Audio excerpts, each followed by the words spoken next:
Yeah, Jared and Nicole, there's impacts on two fronts. One, obviously, the delays from that ground stop, and those delays are going to be felt for probably the next few hours. Even saw a flight that was delayed into tomorrow morning, and some have been canceled. We're not sure if those are due to this monsoon or problems at the airport they were coming from. But there's also some damage that crews here at Sky Harbor and some impacts from dust and water that they have been cleaning up, and they're going to have to continue to monitor and assess in the rest of the night and moving forward. We want to show you a little bit of video from kind of during the height of the storm. This was taken by a viewer inside of one of the gates.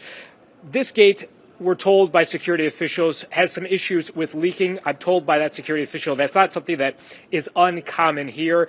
There were some rumors, some people saying that the roof had been blown off or there were some roof issues. We actually did go up to the top of the parking garage and looked over this part of the terminal where some of these A gates, I believe A5 is that gate where that video was taken. Didn't see any obvious gaping holes. Didn't see, roof being torn off like maybe you think about in a movie or we've seen in other very extreme weather situations. But definitely there is some impact. And just because, the storm rolled through and the airport had been dealing with it for such a long time, for a couple of hours, and are still continuing to clean up, they haven't been able to assess that part of the damage. But obviously, the other factor and the other impact we're seeing are the delays, not only flights having to stop here at Sky Harbor, but flights having to circle around the air, some not even able to take off from the airport that we were in. And we had a chance to speak with one woman who was actually flying home to Sun City out of Chicago, who got caught up in the air, had to do circles around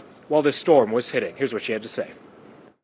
We were for miles and miles out in the cloud, or just above the cloud cover. They slowed down the flight to not hit the weather that was here, but you could see a little bit of lightning out on the sky.